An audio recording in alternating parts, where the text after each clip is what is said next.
This is Debbie Kyle Levitt with part 2 of Sedna, A Voice Returns for the Ignored and Abandoned for the San Diego Astrological Society, July 11, 2014. This was how far back I could track it in artists, and this is Da Vinci, and of course he had many, obviously people who have read the Da Vinci Code, there are people who obviously feel that he was very aware of goddess energy, and my little arrow, that's Sedna down there, sorry, with Mars.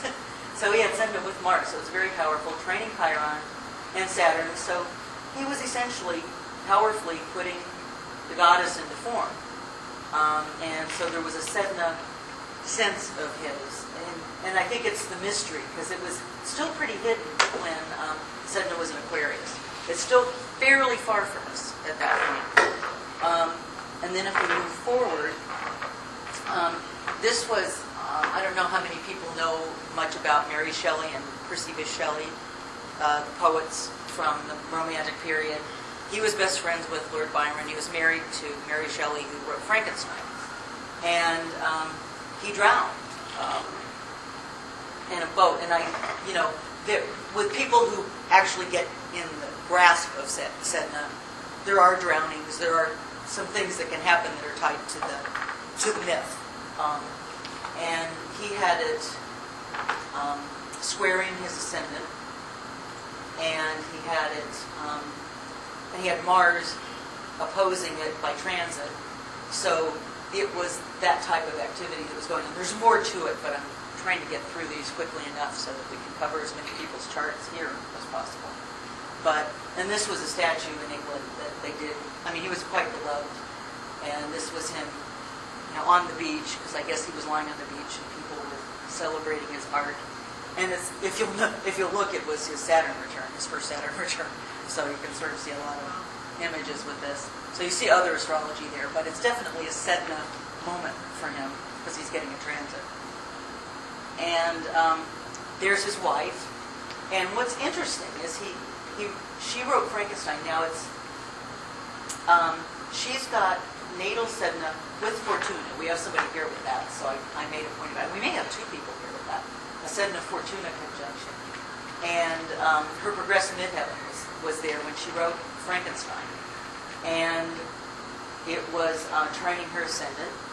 So she, it was speaking of those deep parts of us within ourselves where we're kind of, we can create a monster or create something beautiful. It was always referred to as beautiful monster when in the movies.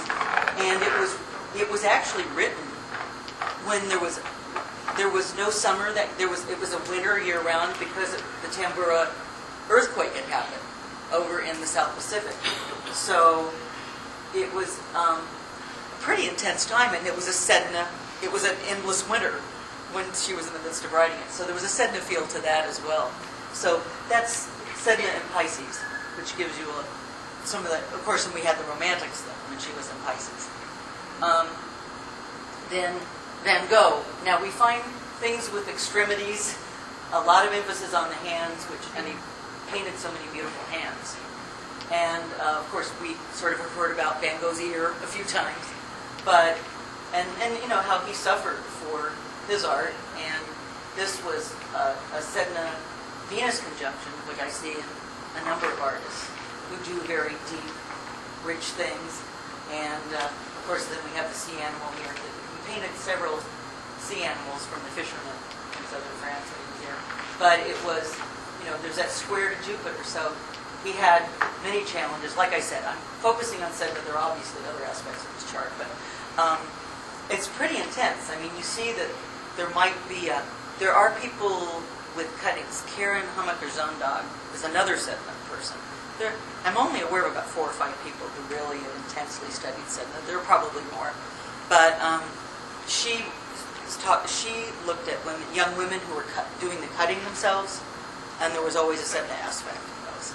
So it's kind of, he was cutting for whatever reason because he was upset with another painter, as I recall.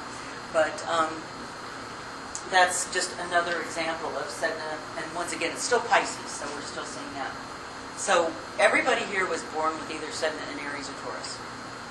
So we'll have that coming now. And this was when Sedna just moved into Aries, I think.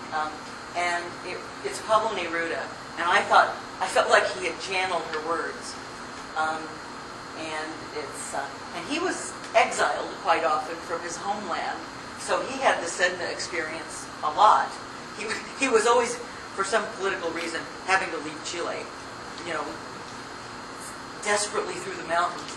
And this is Incorruptible Winter Planet's something song.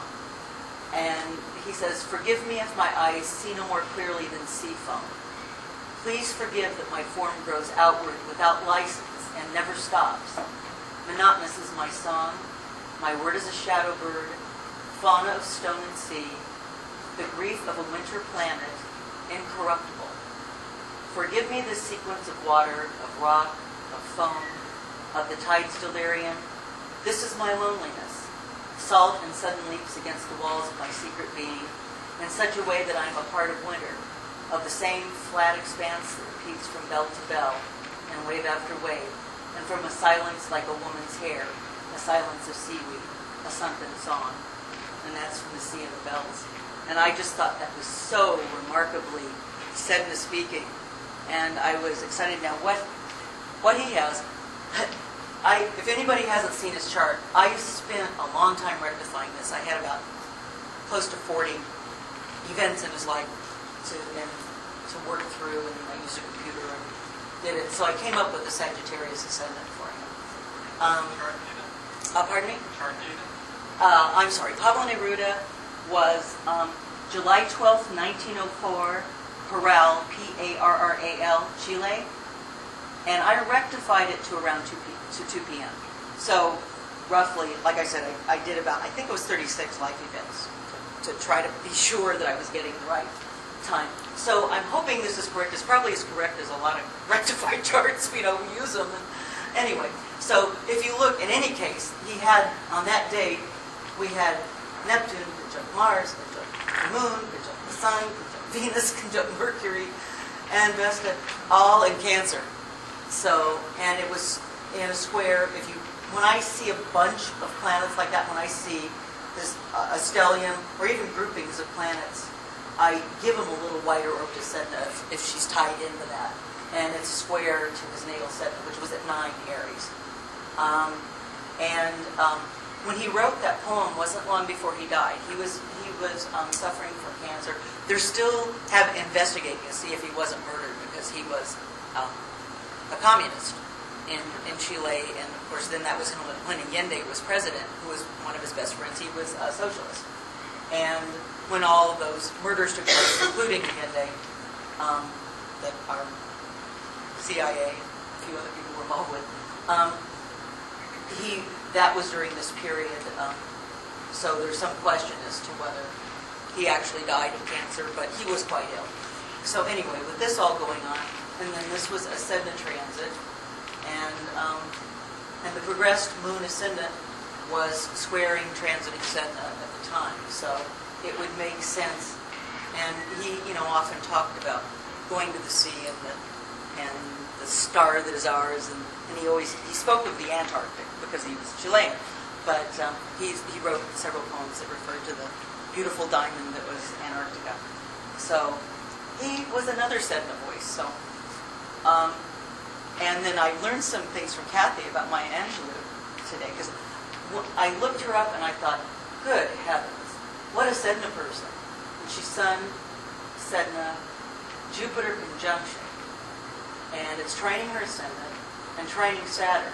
And I mean, talk about somebody who used creativity and used Sedna's voice to do some beautiful things. And I just made reference to the bird. A bird doesn't sing because it has an answer. It sings because it is a song. And I found that lovely, and I like this picture of her by the beach. It was San Francisco, I think. Anyway, and Kathy was telling me, because I had read some of her life story, but kind of briefly. And she said that when she was quite young, she was raped. And they found the fellow and put him in prison. And when he got out, they don't know who, but some family member murdered the man. And she didn't speak for many years. She was silent at the bottom of the sea, is what she was. And to hear this, and then when you see the film I referred to, you'll understand what I'm talking about. She is the voice of Sedna too. And this is remarkable. That great grand trine, that great fire trine there is pretty amazing. Now, Sedna is also on her that's Saturn on her vertex. So, I'm not saying this right. Saturn on her vertex. So that's another thing. The vertex to me, how many of you use the vertex and the anti-vertex? I think it's really important. Do you find the same thing? I find it a little more unconscious oftentimes in relationships, but it's there and it's very powerful. So having that vertex triggered in this is pretty amazing too. So it's the same as having it angular as far as I'm concerned. It's kind of like with the nodal axis, I consider that angles too. So don't know whether you agree with me or not, but I like working with it that way. Now, this is, I forgot I had her right after this. This is Jane Campion. How many of you remember the film The Piano? It was a fabulous film. But that was the story of Sedna. As a reminder. Now, look what she has. She has Sedna conjunct Mercury. And I keep moving over and pointing. We had all these triggers. Sedna had been hovering around her sun during the period of, the release, when it was released at the Cannes Film Festival, and then during the Academy Awards, and shortly thereafter, Sedna was really being triggered. And of course, Holly Hunter won the Best Actress, and she won the Best Writer that year. Jane Campion did, New Zealander. And this is, it was filmed in New Zealand, and for those of you who aren't familiar with it, these were pretty dramatic scenes, and some of you may remember how she was punished for being unfaithful to the husband, and she was also mute, just like Maya Angelou. And this is what happened to her, and her new husband, who loved her, and where she found her voice, created this finger for her so that she could still have the piano as her voice as well. And this is when she had them throw the piano overboard at one point, and it wrapped her up, and you see her being pulled down into the water, and you see her deciding whether she's going to die or whether she's going to go on. And this is such a Sedna story to me. I couldn't believe it. So I'm probably ruining it for you but it's worth watching it again. Just if you want to learn about Sedna, just watch that movie and Whale Rider. I don't know how many. Do you remember Whale Rider? Any of you? Remarkable story. Another New Zealand story, interestingly. And that was. Why am I not thinking of her name? Kisa. I use her in other talks on Sedna. Philip talks about her a lot. But young actress. A young girl. Yeah, very young girl. And it's somewhat of a similar story in that she is destined really to be the next tribal leader. And, she's a woman, so she has to go through a whole lot and ride a whale. So it's another story of the woman literally, drowning and coming back to be the next voice and the leader. So those two I would recommend to anybody if they want to learn more about Sedna. And this is just more of that, more of the pictures from that. Obviously, I was taken with the piano. I thought it was amazingly expressive of Sedna. And then I started looking for people with Sedna on the ascendant. And if you remember the woman's movement's theme, it was Helen Reddy singing "I Am Woman," and she was a co-writer of it, and she's got Sedna right on the ascendant in a sextile to Jupiter, and basically a wide orb trine, but not too wide, to Venus and Athena. So she's really pretty intensely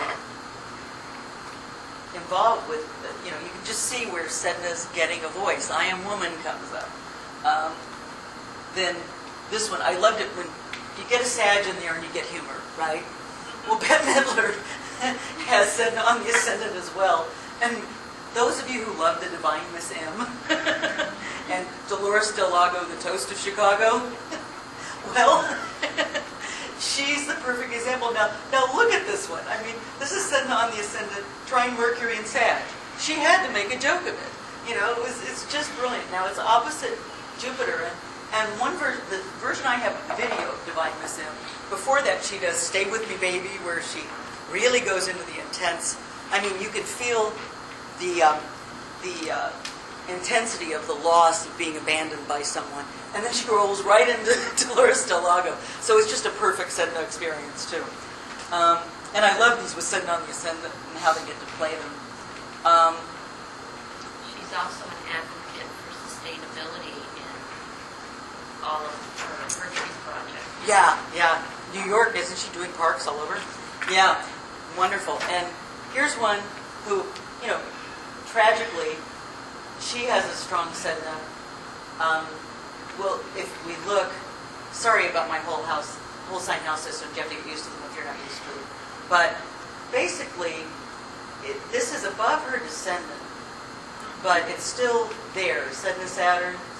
And what she had was also another Kuiper-Belt object, Maki-Maki, which Easter Island, and it's basically about agility, and you fall off a cliff into the ocean if Maki-Maki isn't working for you. So Maki-Maki played in here, and it doesn't show up in the glyph in this, but it's there, and you can sort of see the transits. But she's another Sedna person. And she's, I don't know if many of you knew the story. Oh, and she also almost drowned when she was filming a movie. And she had transiting Saturn-Pluto opposing natal Sedna, and Saturn was squaring the transiting nodes, and she nearly drowned. And that also, she was also injured, and there was a bone protruding from her wrist, and she always wore a big bracelet over it. So you didn't know, but that was, and she always knew she was going to die of drowning. She had, since she was a kid, she would say that. And oddly enough, what I noticed from this is all these trines to Venus, and I thought, I guess that's true that mythology just doesn't care. You live when you live the myth, and basically she will be young and beautiful for us forever. And not that I'm promoting that, I'm just simply saying that it could come out, a trine could come out that way. Yes? Can't you say, though, that love is blind and she was pushed in there? That's why we're both saying Oh, sure. love it. Sun's house, right there. Well, here's, in the Maki-Maki myth, what they're doing is these are young men selected by the tribe to swim through shark-infested waters, get a bird's egg, carry it back to the island, and the first one to climb these treacherous cliffs and get it to his tribal leader actually wins, and what he gets to do is go live in a cave with water in it for a year. But what they're doing on this is what makes it interesting, because the myth could go either way. You could slip and fall into the water and die, but they were shoving each other into the water to die too. So, it could, Maki-Maki could be read either way. That's what I use more when I read. I'm just saying her chart, because that was clearly, everybody questioned about her husband. And the question, to me, that's very clear. Yeah. Oh, you could, definitely. That he pushed her in. Yeah. I don't think anybody was really alert and conscious at that point. I think they were all a little out of it, and I think it was something stupid happened one way or the other. I'm willing to say that much. Something stupid happened, and it's still open. I mean, it was closed, and now it's reopened. I mean, they're still saying we don't know how she died. So, and that just happened in the last few years, and I think it was another Sedna transit to her. So her voice isn't done yet. But, and I think we're right at break time, so shall I save Daryl for, I'll just leave her up for a minute. You can take a look. But you may remember, she's got Sedna on the anti-vertex, and it's squaring Venus, and you may see when she was 3, she lost her finger. And it was in a well, and she would wear a prosthetic if they were tired of her, but in movies. But you'll see here, she doesn't. Finger is missing. And at that time, her parents had gone through a divorce. She was so traumatized that she would watch movies all night long because she couldn't sleep as a child. This was later when she was about 6. And she watched The Little Mermaid all the time. And she taught herself to swim like a dolphin in the pool where the new father was.